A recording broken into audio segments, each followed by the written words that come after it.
El gobierno de Alessandri fue un gobierno de derecha y yo fui un opositor muy fuerte a ese gobierno. Primero porque tocaba la circunstancia que Jorge Alessandri era un gran empresario y también hombre inteligente, conocedor de la economía, muy amplio de criterio, ¿no? Muy distinto de los, diría yo, de los actuales derechistas. Él era bastante pragmático en algunas cosas, pero bueno, quiso hacer su política de derecha. Y yo fui elegido como opositor en el periodo de él, con una consigna, un letrero que se puso en la Plaza de Armas y que causó mucho escándalo, sobre todo entre los viejos comunistas, que decía Cademartori, una tapa para los gerentes. Bueno, en ese tiempo se usaba mucho esa palabra y el gesto correspondiente. Claro. Y por eso muchos lo encontraron acertado. Nosotros calificábamos al de Alessandri el gobierno de los gerentes. Y eso marcaba nuestra posición y, en fin, nos permitía hacer la política que hacíamos. Pero fue un gobierno, hay que reconocer que fue un gobierno, como dije, en cierto modo pragmático. Se dio cuenta, Alessandri no podía gobernar, no tenía mayoría, y tuvo que pedir el apoyo al Partido Radical, que era la bancada más fuerte. Se hizo una coalición entre los radicales, liberales y conservadores, y ellos tenían la mayoría del Congreso, ¿no? Pero fue una mayoría inestable, porque las medidas y las políticas económicas en sectores radicales no caían bien, ¿no?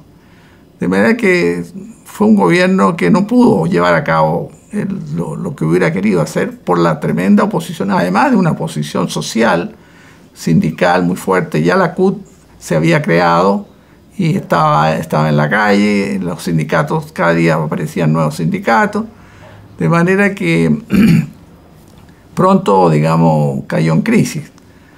Después me tocó el gobierno de Frei, y en el gobierno de Frei también nosotros fuimos opositores, ya teníamos una bancada numerosa. Yo cuando empecé éramos 4 diputados comunistas, y en el gobierno de Frei ya éramos 15.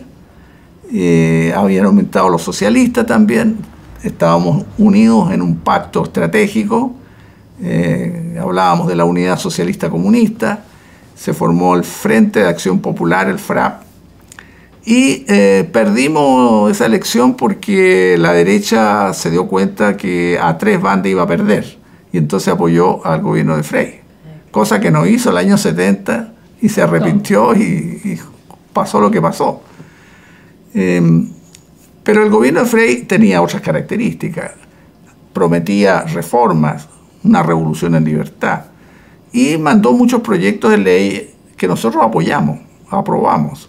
Por ejemplo, la reforma agraria. No solo la apoyamos, sino que la mejoramos, creo, con indicaciones, con nuevos artículos, en fin. Y también la promoción popular, que se llamó, es decir, el impulso a las juntas de vecinos, tuvo un gran impacto eso. Bueno, Santiago estaba en pleno desarrollo y había muchas tomas de terreno. En eso, por supuesto, como los diputados comunistas estábamos siempre metidos ahí, día y noche a veces, tratando de que la policía los carabineros no destruyeran, no reprimieran a la gente. Por lo demás, era una de las funciones principales, la que yo tuve y otros diputados comunistas. Hasta el día de hoy me encuentro a veces en la calle con gente que me dice, ¿se acuerda cuando yo era estudiante y nos llevaron presos los pacos y usted nos fue a sacar a la comisaría? Esa es una pregunta constante, un recuerdo que me hacen, ¿no? Que era una labor que había que hacer. Y entonces eso fue el gobierno de Frei. Le hicimos una oposición dura. Tuve que enfrentarme con mi compañero de universidad, Sergio Molina, que fue ministro de Hacienda de Frei. Y antes, en el gobierno de Alessandri, estuvo de ministro de Economía Luis Escobar Cerda, que fue mi profesor también. Yo en la Escuela de Economía, un poco más mayor, ¿no? Radical, y después él fue también ministro de Pinochet. Y yo me entrevistaba muchas veces con ellos, naturalmente. A pesar de haber estudiado juntos en las mismas cosas, bueno, pero nos entreteníamos porque hacíamos un debate bien a fondo sobre las materias correspondientes.